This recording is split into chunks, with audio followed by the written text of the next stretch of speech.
All right, we're going to break down Emma's back handspring a little bit real quick. So she's got a pretty good back handspring. We'll go over some of the things she does really correct and then some of the things she does a little bit wrong. Well, the reason why I grabbed her back handspring is I like her setup and her takeoff. This is a position I try to get most of my athletes in. In most cases, I'm trying to break habits of other ways that they've learned it. She does a little bit of a step back into it. That's fine right now. She's been doing that for a while. It doesn't mess up her takeoff that much. Most people, I don't let them step back because I like them to concentrate on their sitting position and not doing anything extra at the beginning. But what we'll notice is this position here. This is the one I try to get my athletes into. She's keeping her chest up by keeping her eyes forward, which is good. She's got this flat back position that's driving the hips back, but keeping that back flat or even slightly arched allows us to create a lot of tension through the hamstrings. Knees are just slightly bent rather than being overbent, which means, again, we're creating that tension through the hamstrings, which is a much stronger kind of a jumping position. When we don't have that tension there, we don't really get to utilize the hamstrings, the glutes, or the hips as efficiently. Once we take that tension out, it's going to be more kind of quad-driven, which just isn't as strong of a muscle group. What you see in most people is more of this kind of upright back, knees sitting kind of in this position here, where we take out that hamstring tension and we lose a lot of power, and a lot of times they can't get their chest back up into the handspring. They come in a little bit low, or the knees push forward due to not being able to drive through the quads as strong. So this slight knee bend here, hips driving back, flat back position, it's exactly what we want. And you'll see she continues to fall back. She's got a lot of shoulder flexibility, so her arms are a little far back than they probably need to be. As long as they get back into an all right position, then that's not that big of a deal.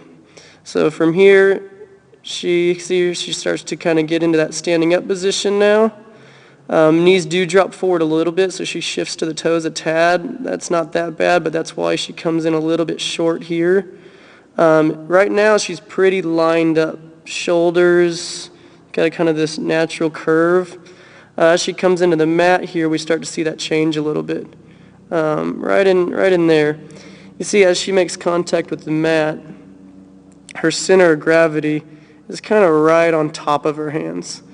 You'll see this affected, you already see it affected a little bit. It's going to be a hard position for her to hold herself up in. If somebody doesn't have a whole lot of overhead strength, then that's going to be a problem. And this is where we see her get affected a little bit. Ideally, what I would like to see is that this line maintains a little bit better, maybe her center of gravity being a little bit further out in front of her hands to where she's continuing to move backwards a little bit easier and taking some of that tension out of the shoulders or some of that impact out of the shoulders. So now we'll see as that because of that, she has a problem maintaining a good shoulder position, and then we collapse here. Once we collapse, she's not going to be able to push through. Something to help is kind of like handstand snap downs, blocks that'll help that, but more importantly, she needs to get turned over a little bit more in the beginning. So that's where we'll see her starting to come up a little short, land a little bit low. It's because of that collapsing shoulder position, hips coming on top of the hands rather than hips or hands getting out in front of the center of gravity, the hands there. So then she finishes out with kind of a snap down, which is not too bad. She's kind of changing in the midline. She stands up. But that's where she comes in a little bit short. There is when that shoulder angle really breaks.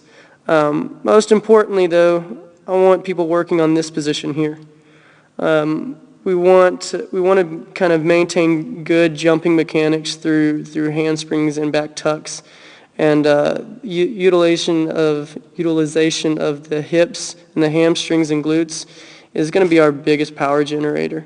So when we teach or when kids come in here and have been taught this keep the chest up, sit into a chair position, it doesn't allow us to really use our strongest muscle groups for jumping. We'll play it all the way through real quick.